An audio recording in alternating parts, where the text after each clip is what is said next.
why don't you just tell me a little bit about yourself Okay. and who you are? Okay. My name is Anna. I'm a senior from Hingham, Massachusetts. I play lacrosse here at Bates, and I'm a biology major and a chemistry and math minor. So I think, like, in terms of like my background, like growing up in terms of like military, my great-grandfather was in the Navy. He went to the Naval Academy. So he went all the way through becoming an officer and then served for a bunch of years after that. My grandfather's also in the Navy, an officer in the Navy. Didn't go to any of the service academies, but went to ODS down in Newport.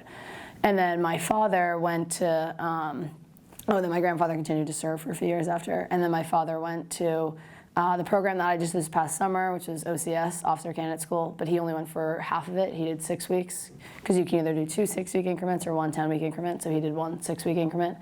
And he didn't decide to go back. He decided to, go to graduate school instead of continue in the armed service.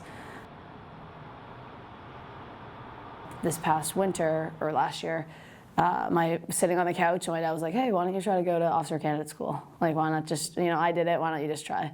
And I was like, you know what, like, sure, like, let me try it. Like, it's just gonna be 10 weeks of who knows what, and I'll train for it, and I'll see what I can get out of it. And, I wasn't really planning anything of it. I just kind of wanted it, like, a challenge at first. So I trained for it, got to the position where I could go to the program, and so then in June, I went off to Quantico and went through the 10-week program, and it, like, changed. Like, I don't want to say it changed my life, but I really found that this was something that I want to continue with. Yeah. I just think that the bonds that I had formed with just these girls, who I wasn't really even allowed to talk to, like, we weren't allowed to laugh, we weren't allowed to communicate, just like in the head, like in the bathroom late at night, finding that there are these people who think in like very similar ways that I do.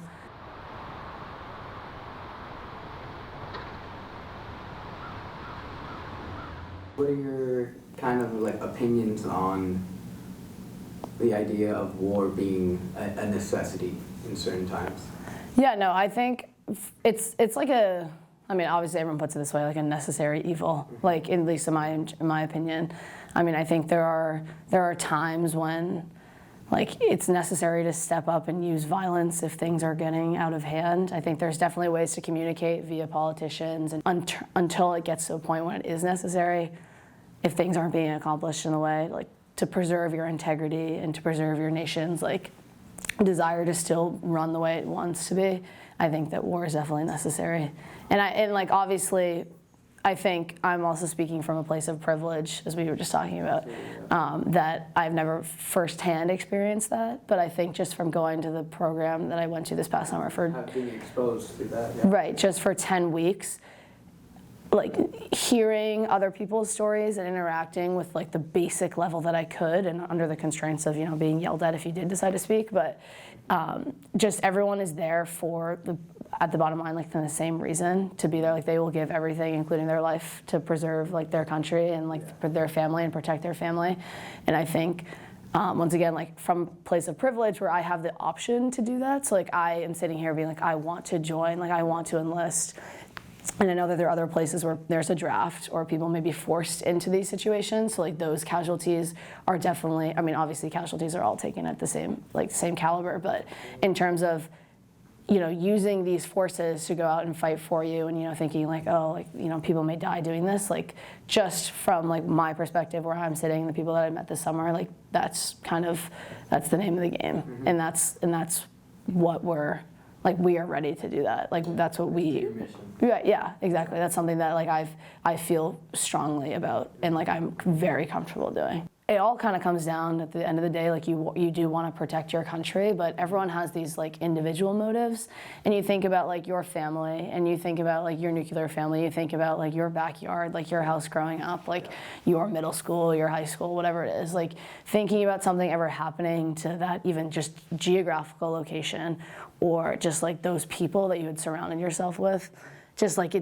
feel like it would just make everyone upset. And so I think at the end of the day, like, the people in Ukraine, obviously not having the option to, go to a service academy or going to a preparation school to actively serve as that, like, first defense line, I think it is I mean, I would like to hope that it's in human nature to step up and be like, you know what, this is what I want to do because I don't want my backyard or I don't want my family getting hurt. So I'm going to be the one to, maybe like sacrifice to do that. And I think, as you were saying, that there's definitely something commendable about that. But it's also like, to me, it just kind of seems like, it's like why would you not? Why would you not? Like that's. Like that's it just kind of seems like if you're at that crossroad, I mean, once again, like we actually have no idea, and I can't say that with like full, like why would you leave, like why? No, I can't obviously can't argue that, but it's at the end of the day, I mean, I think it's like a terrible thing what's happening over there, but I think that the people in Ukraine who are stepping up, like they're pretty noble.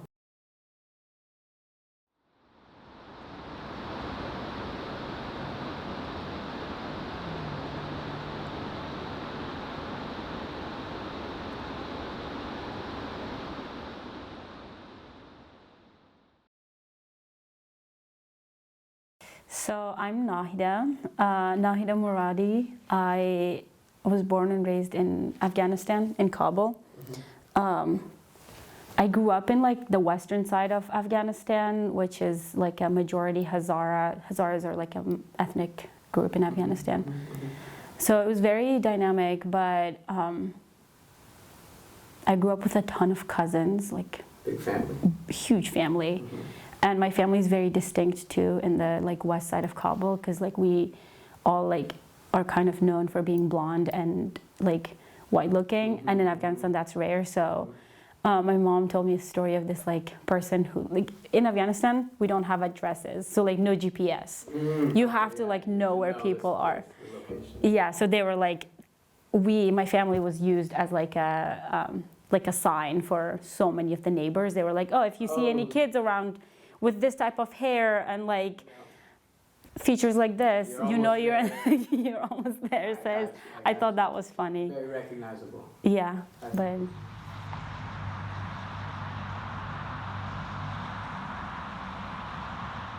like growing up, like you're a child obviously, and you just like to have fun with your friends and like do all of that. But there's a certain time where like as a very young kid, you become like your eyes get open to the reality of your world.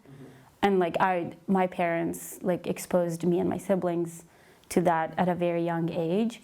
So we just kind of felt responsible to take part like in the rebuilding of the nation after like decades of war. So I think I was like 11 maybe. We were sent to school, everything, elementary, but I was in middle school when my parents decided to like send my older sister to boarding school. And so it was called the School of Leadership Afghanistan, because they wanted all of us to like experience that and like learn how to become good leaders. So then they decided to make it an all-girls boarding school because of like social implications. Women in general didn't have the opportunity to get an education, and this was just like, oh, like yeah, we should create this school so that people would actually let their girls to go to school because it wouldn't be with boys. And so then the founder decided to found a school that reflected a mission of like building the country back within the country. And so we became kind of like part of a project to rebuild.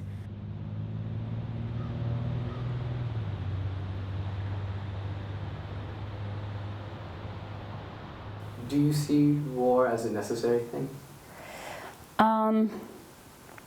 It's different. Like that question is like so hard. It's hard for me to answer because obviously I haven't like had enough of like from, okay, so there are two ways I could go about this.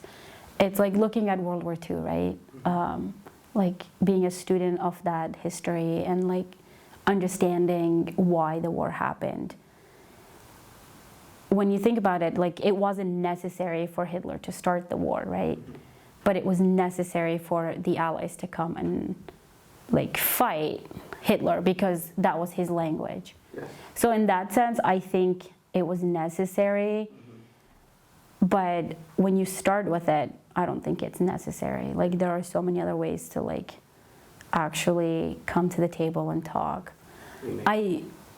I also think, like, with the Hiroshima bombing, I think that was, I mean, today we could say that that was like going too far. Mm-hmm. But like practically, We didn't know. I think we didn't know at that point. And it's like, it's That's so easier true. to answer that question from a distant future. 70 years ago, yeah. Exactly. But at that moment, people had to make hard decisions. And I don't know if Japan would have like surrendered if it hadn't been for the bomb. Mm-hmm. But like being a victim of war, I would say war is like, it's the one tragedy that like I connect to the most, especially with like Ukrainians now.